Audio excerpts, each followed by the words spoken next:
आज हम सबसे पहले आपको भारत की उस उड़ान के बारे में बताना चाहते हैं जो कल टेक ऑफ करेगी। 16 जनवरी से भारत में कोरोना वायरस का टीकाकरण अभियान शुरू हो जाएगा और ये दुनिया का सबसे बड़ा अभियान होगा। ये एक वर्ल्ड रिकॉर्ड होगा। इसलिए हम देश के 135 करोड़ लोगों से आज ये कहना चाहते हैं कि आप सब अपनी कुर्सी की पेटियां बांध लीजिए, क्योंकि कोरोना वायरस से मुक्ति के द्वार अब खुलने ही वाले हैं और इसके लिए कल नए भारत का विमान अपनी नई उड़ान भरेगा। इससे जो एक महत्वपूर्ण चीज होगी वो ये कि भारत में वैक्सीन को लेकर लोगों के मन में विश्वास की मात्रा बढ़ेगी और इससे देश के आर्थिक और सामाजिक ढांचे की इम्यूनिटी भी मजबूत होगी। तो ये मत समझिएगा कि जो कुछ कल से शुरू होने वाला है, यानी वैक्सीन लगनी शुरू होगी, उससे सिर्फ आपका स्वास्थ्य अच्छा होगा, उससे देश का स्वास्थ्य भी बेहतर होगा और सबसे बड़ी बात यह है कि देश की आर्थिक स्थिति पहले की तरह मजबूत हो जाएगी और उससे भी आपके जीवन पर एक बहुत ही सकारात्मक असर पड़ेगा। यानी देश का जो इंजन पिछले 1 साल से बंद पड़ा था या बहुत धीमी रफ्तार से चल रहा था, अब वो धीरे धीरे अपनी पुरानी गति पकड़ लेगा और इससे देश के हर व्यक्ति के जीवन पर अच्छा असर पड़ेगा। इसे समझाने के लिए हम आपको कुछ तस्वीरें आज दिखाएंगे जो देश के अलग अलग राज्यों से आई हैं। आप इन तस्वीरों को ध्यान से देखेंगे तो आपको पता चलेगा कि भारत में टीकाकरण अभियान को लेकर उत्सव जैसा माहौल है। वैक्सीन के साथ ली गई कुछ तस्वीरें भी आज हमें मिली हैं जिनमें आप मुस्कुराते हुए चेहरों को देख पाएंगे और ये चेहरे बता रहे हैं कि जो विपत्ति भारत पर आई थी अब उसे अलविदा कहने का समय आ चुका है।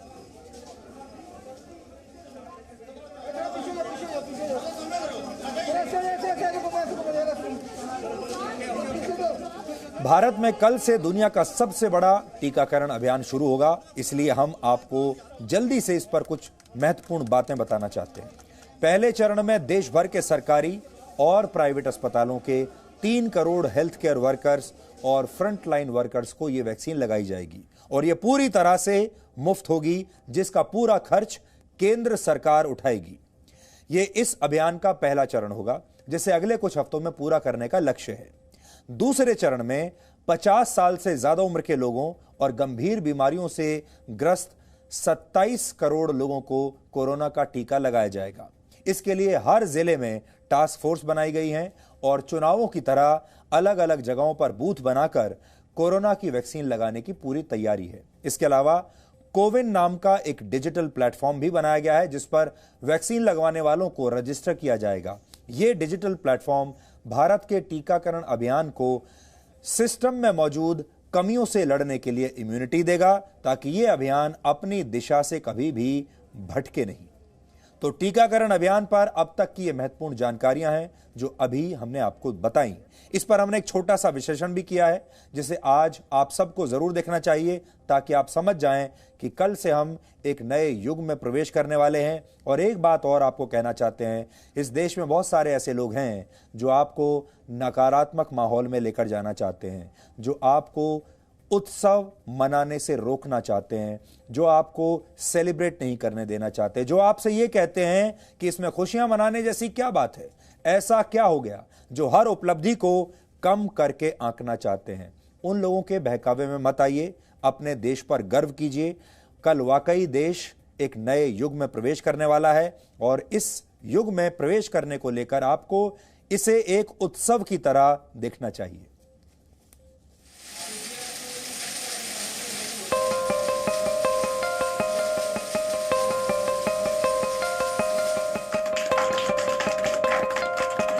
दुनिया के सबसे बड़े वैक्सीनेशन प्रोग्राम की शुरुआत किस तरह से हो रही है, आज हम आपको उसकी एक झलक दिखा रहे हैं। हम दिल्ली के मैक्स हॉस्पिटल में मौजूद हैं।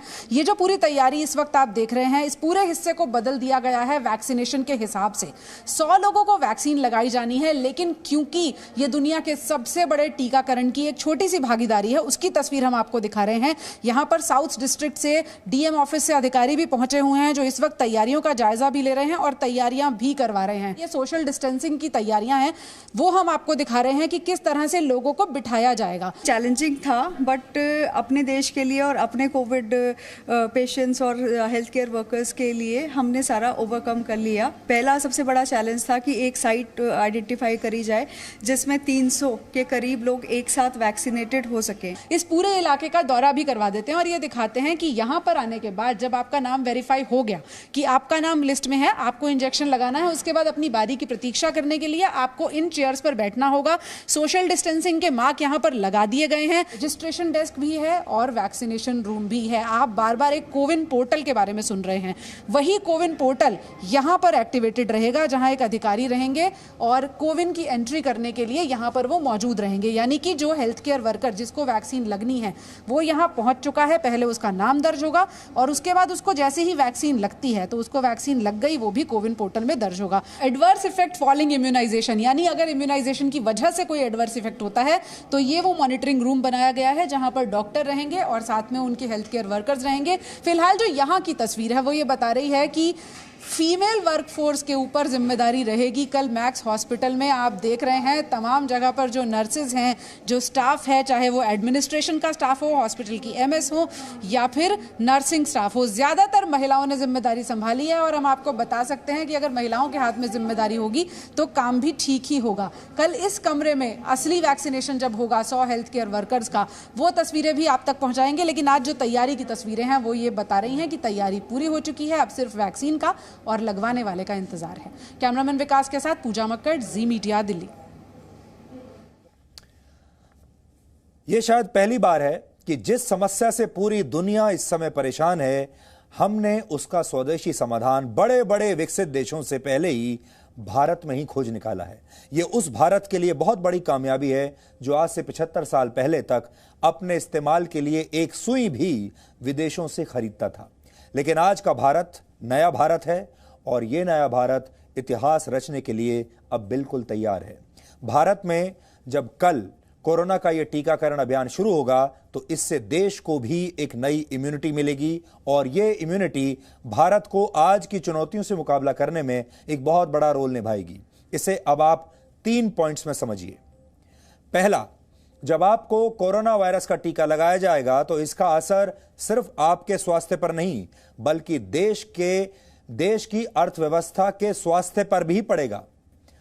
वो ऐसे कि जब आपकी सेहत अच्छी होगी तो आप बिना डरे अपने घर से पहले की तरह बाहर निकल पाएंगे, ज्यादा काम कर पाएंगे और ज्यादा काम करेंगे तो ज्यादा पैसा कमाएंगे और जब आपकी आमदनी बढ़ेगी तो आपका खर्च भी उसी हिसाब से बढ़ेगा और खर्च बढ़ेगा तो अर्थव्यवस्था के पहिए भी एक नई रफ्तार पकड़ेंगे जिससे दूसरों का भी फायदा होगा, देश का भी फायदा होगा और देश तेजी से आगे बढ़ेगा। दूसरा पॉइंट ये कि आपकी सेहत अच्छी होगी तो सरकार का इस महामारी पर खर्च कम हो जाएगा और जो पैसा सरकार इस महामारी पर खर्च कर रही है या आप भी खुद खर्च कर रहे हैं, वो सारा पैसा दूसरे विकास कार्यों पर सरकार लगा सकेगी। इसलिए बाकी के विकास कार्य तेजी से होंगे। तीसरा पॉइंट ये कि अगर आप और आपका परिवार स्वस्थ रहेगा तो इससे इलाज पर आपका खर्च कम हो जाएगा और इस पैसे से आप अपनी ज्यादा बचत कर पाएंगे। यानी जो पैसा आज आप अपनी सेहत पर खर्च कर रहे हैं, अपने इलाज पर खर्च कर रहे हैं, डॉक्टरों को दे रहे हैं, प्राइवेट अस्पतालों में खर्च कर रहे हैं, दवाइयों पर खर्च कर रहे हैं, अगर ये पैसा बचेगा तो ये पैसा आखिरकार कहां जाएगा? आपकी बचत होगी, आपके बैंक में जाएगा, आपकी जेब में रहेगा। इसमें भी आपका फायदा है।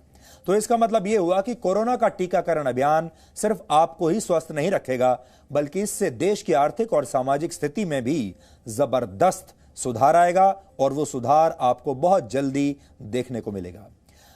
अमेरिकी एजेंसी फिच रेटिंग्स ने भी इसका अनुमान लगाया है जिसके तहत वित्त वर्ष 2021 और 22 यानी जो अब चल रहा है इसमें भारत की जीडीपी 8.8% रह सकती है ग्रोथ रेट, जो मौजूदा वित्त वर्ष में -10.29% है और वित्त वर्ष 2019-20 में 4.18% थी। यह हमारी जीडीपी की ग्रोथ रेट है। जब किसी देश में इतने बड़े पैमाने पर किसी बीमारी से बचाव के लिए कोई वैक्सीन लगाई जाती है तो इसका असर क्या होता है, इसे आप कुछ उदाहरण से समझिए। अब तक दुनिया भर में 28 बीमारियों की प्रभावी वैक्सीन बनाई गई है। 28 विश्व स्वास्थ्य संगठन की एक रिपोर्ट के मुताबिक जब भी किसी बीमारी की कोई वैक्सीन आती है तो उससे हर साल लगभग 30 लाख लोगों की जान बचाई जाती है। जैसे पोलियो की वैक्सीन आने से पहले दुनिया भर में इससे हर साल 4 लाख लोग मर जाते थे, लेकिन अब इससे सिर्फ 22 लोगों की मौत होती है और यह वैक्सीन की वजह से ही संभव हुआ है। जब खसरा, जिसे मीजल्स भी कहते हैं, जब मीजल्स नाम की बीमारी आई यानी जब खसरा आया, तब इससे हर वर्ष करीब 25 लाख लोगों की मौत होती थी, लेकिन आज मरने वालों की संख्या सिर्फ 95,000 रह गई है। इसी तरह टेटनस की वैक्सीन आने से पहले हर साल 2 लाख लोगों की मौत हो जाती थी और वैक्सीन आने के बाद यह संख्या अब सिर्फ 25,000 रह गई है। और अब कोरोना वायरस की वैक्सीन से भी ऐसी ही उम्मीदें हैं। बड़ा दिन है और आप जानते हैं कि दुनिया की शायद 1/6 जो आबादी है वो भारत में रहती है और दुनिया का सबसे बड़ा कोविड का वैक्सीनेशन प्रोग्राम, उसकी शुरुआत भारत में हो रही है कल। हमारे प्रधानमंत्री श्री नरेंद्र मोदी जी कल सुबह 10:30 बजे औपचारिक उसकी शुरुआत भी करेंगे। सारे देश के जो कोविड वैक्सीनेशन की प्रक्रिया से जुड़े हुए हमारे सेनानी हैं उनको अपना आशीर्वाद भी देंगे और जो कम्युनिकेशन का वॉर रूम है उसमें जाके सारी तैयारियों का पूरी तरह से स्वयं विश्लेषण किया है। और मैं विश्वास के साथ सारे देश को कहना चाहता हूं कि हमारी पूरी तरह से संपूर्ण तैयारियां हैं सारे देश में।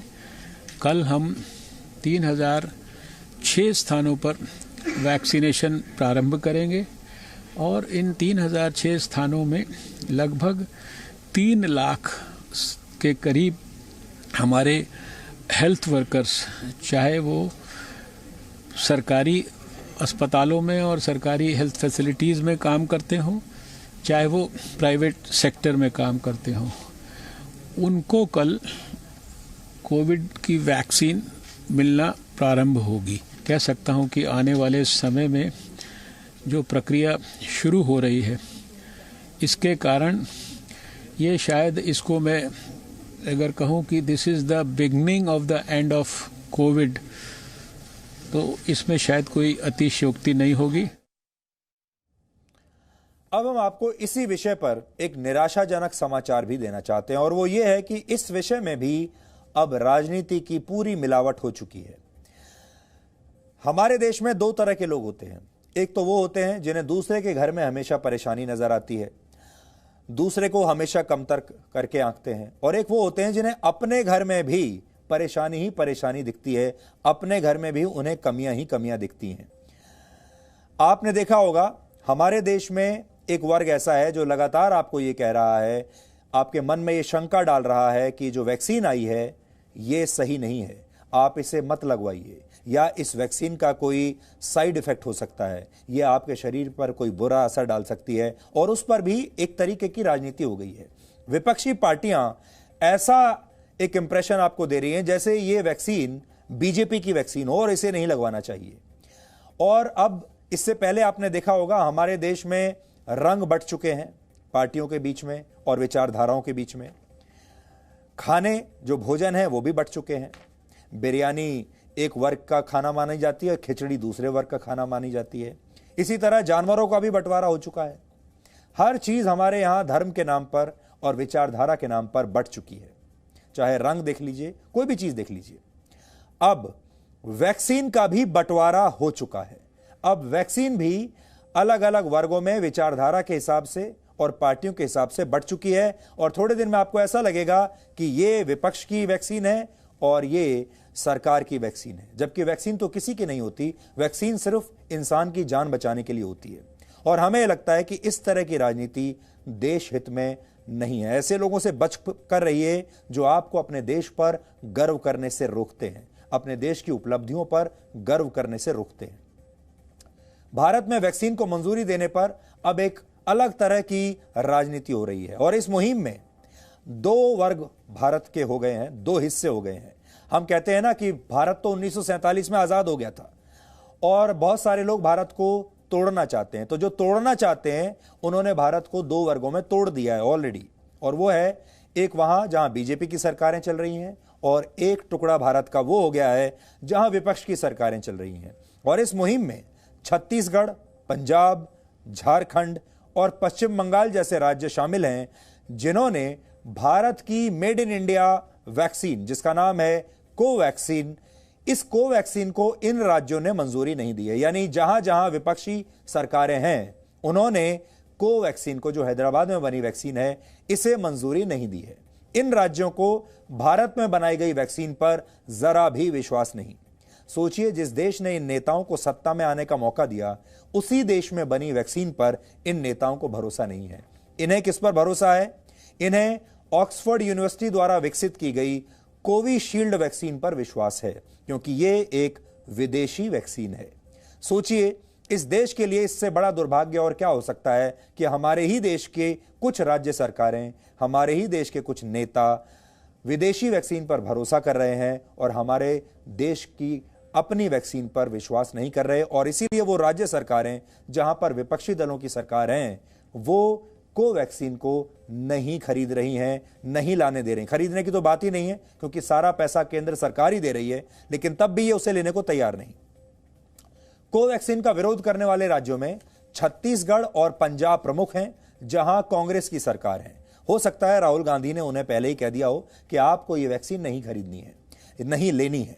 झारखंड भी इस सूची में है जहां कांग्रेस गठबंधन की सरकार है, और पश्चिम बंगाल में आप सब जानते हैं ममता बनर्जी की सरकार है। यानी भारत में वैक्सीन पर दुर्भाग्यपूर्ण राजनीति शुरू हो गई है, और हम चाहते हैं कि आप इस राजनीति के डीएनए की भी अच्छी तरह से पहचान कर लें। तो इस वैक्सीन की वजह से भी भारत के दो टुकड़े हो चुके हैं। हम टुकड़े टुकड़े गैंग जो कहते हैं इनको, ये ऐसे ही नहीं कहते। सिर्फ सीमाएं तोड़कर टुकड़े टुकड़े नहीं होते, बहुत तरीके से टुकड़े टुकड़े होते हैं, और आज वैक्सीन पर टुकड़े टुकड़े हुए हैं। भारत में कोरोना की जिन दो वैक्सीन को मंजूरी दी गई है उनमें एक है कोवैक्सीन, जिसे भारत की स्वदेशी कंपनी भारत बायोटेक ने विकसित किया है, और दूसरी है कोविशील्ड जिसे ब्रिटेन की ऑक्सफोर्ड यूनिवर्सिटी और एस्ट्राजेनेका कंपनी ने तैयार किया है, और भारत की serum institute of India company भी इसका हिस्सा है जो इस वैक्सीन का उत्पादन कर रही है। हमने इस पूरे विषय पर भारत बायोटेक के चेयरमैन से बात की है, और इस बातचीत को आज आप सबको भी बहुत ध्यान से सुनना चाहिए, क्योंकि अगर आप अपने देश के वैज्ञानिकों का इस तरह से दिल तोड़ेंगे, उनका भरोसा तोड़ेंगे, उन्हें हतोत्साहित करेंगे, अपने देश में बने प्रोडक्ट्स को आप इस तरीके से नकार देंगे, तो आप फिर आगे चलकर कभी भी ये शिकायत नहीं कर पाएंगे कि ये देश आगे क्यों नहीं बढ़ता, हम लोग ऐसी चीजें क्यों नहीं बना पाते जैसा कि विदेशों में हो रहा है। भारत बायोटेक की जो कोवैक्सीन है, कुछ लोगों ने उसे पानी बताया, लेकिन कुछ डॉक्टर्स और रिसर्चर्स ये मान रहे हैं कि भारत बायोटेक की जो कोवैक्सीन है जब वो बाजार में आएगी और लोगों को लगनी शुरू होगी तो वो गेम चेंजर साबित हो जाएगी, और उसकी वजह ये होगी कि ये सबसे सेफ वैक्सीन होगी। तो ये जो सेफ्टी पैरामीटर है, आप इसको किस तरह से देखते हैं? हमारा वैक्सीन तो सेफ क्यों बोल रहे हैं आप? हमारा वैक्सीन प्लेटफॉर्म टेक्नोलॉजी, वो इनएक्टिवेटेड प्लेटफॉर्म टेक्नोलॉजी है ना, वो बच्चा लोग भी दे रहा है। Injectable polio vaccine, rabies vaccine, Japanese encephalitis vaccine, ये पूरा बच्चा लोग दे रहा है। ये तीनों वैक्सीन वो सेम प्लेटफॉर्म से आ रहा है। इसलिए हम लोग ये कोवैक्सीन भी वहां से आ रहा है, वो सेम प्लेटफॉर्म टेक्नोलॉजी। इसलिए हम लोग सोच रहा है सेफ वैक्सीन। बाद में हम लोग को 20,000 पीपल का सेफ्टी डाटा भी आ गया। फेज 1 में आ गया, फेज 2 आ गया, फेज 3 भी 26,000 पीपल को वैक्सीनेशन भी हो गया। थोड़ा ये समझाएं सर कि जो तीसरे फेज के ट्रायल के नतीजे आने से पहले अगर मंजूरी मिलती है तो सेफ्टी पर भरोसा करने के पैरामीटर्स क्या होने चाहिए? हम लोग को क्या है अंदर, क्या अच्छा सेफ्टी डाटा है हमारा पास, इम्यूनोजेनिसिटी डाटा है, animal challenging, monkey challenging data अच्छा है, वो नहीं देख रहा है। क्या नहीं है वो बात कर रहा है। फिर हमारा इमरजेंसी लाइसेंस कभी भी दे सकते हैं। यूएस में एक दिया, एबोला वैक्सीन को दिया, पैंडेमिक फ्लू को दिया इमरजेंसी लाइसेंस। वो टाइम पे इवन फेज 1 भी नहीं था, ये देख के इमरजेंसी। गेजेट नोटिफिकेशन 2019 में gazette notification page number 186 clearly mention किया ये सेफ्टी अच्छा है तो फेज 1 2 हो या तो ये कैसा पैंडेमिक कैसा ऑर्फन स्टेटस कोई वो टाइम पे हम डिफर कर सकते हैं फेज 3 ट्रायल।